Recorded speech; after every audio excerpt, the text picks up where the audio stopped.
Hi. It's really nice to meet you. I already saw Kerbal to a little bit of gameplay, Okay. and I think it's really awesome.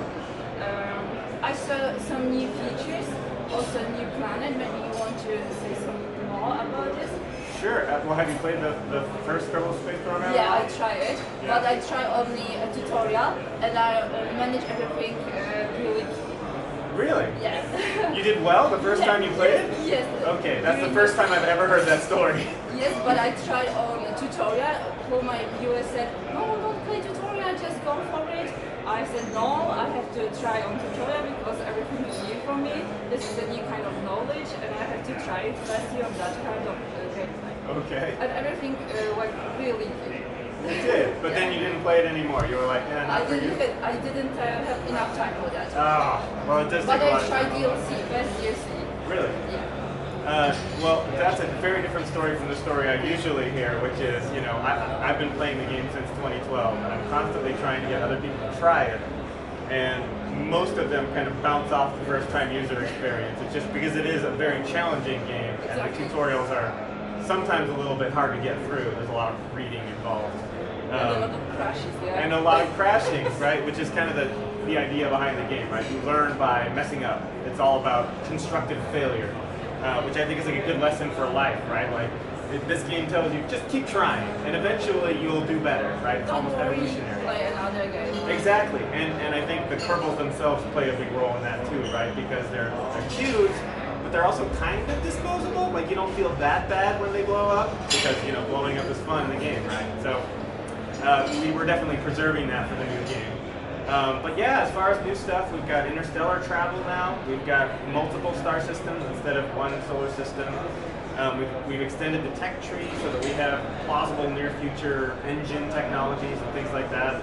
And then we've got a colony system where you can build bases. The colony system look awesome. Right? It's I like, saw it already. right, it's like Kerbal architecture program now, right? And those structures are also physically simulated. They have mass and they have rigid body physics. So you can try crazy things with your structures in the same way that you would with the vehicles. You know, I've been telling this story about how like the thing I'm excited to do is either build the tallest thing I can build or try to build horizontally over a cliff, right? Because now we have a lot more topological variation in our terrain. So now that we have this base system, I can try to build like an endless bridge across a crater or something like that. And we expect we're going to see a lot of crazy experimentation in that area in Kerbal style. And then we've got multiplayer, which is kind of yeah, it's brand new. We had to completely overhaul the architecture of the game in order to make that possible. Can you tell me more about the planets you have? Sure. So in the original game, the planets were somewhat similar because there wasn't a huge amount of surface variation.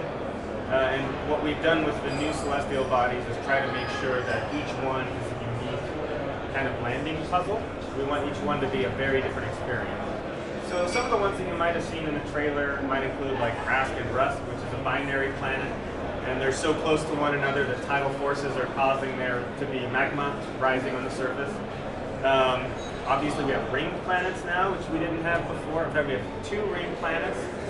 One is a terrestrial super Earth. It's basically like a giant rocky planet that has very, very high gravity.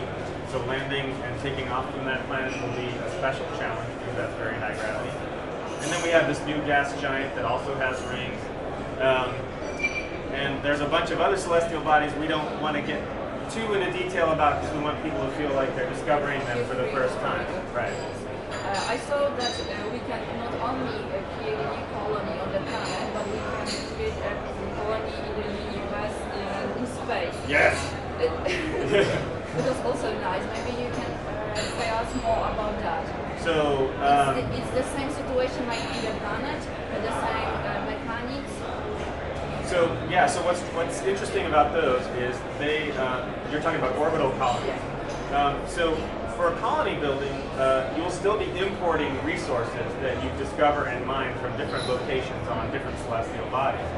And then when you bring those resources to the orbital base, the base can synthesize those resources both to expand and also to make new vehicles.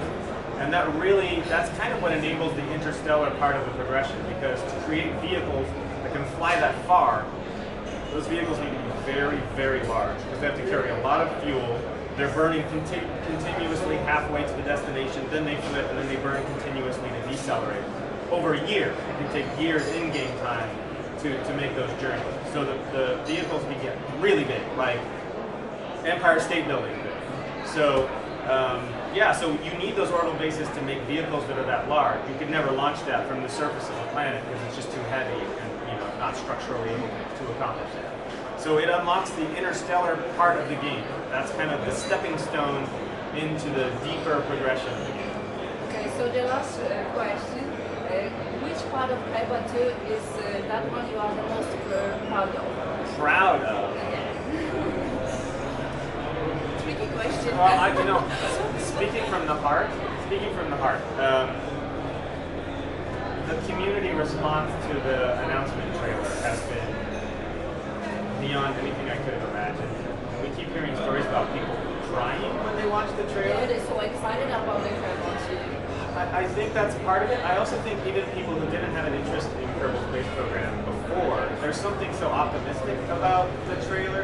We see so many games that are about like guns and explode. Well, ours has explosions too, but they're happy explosions, right?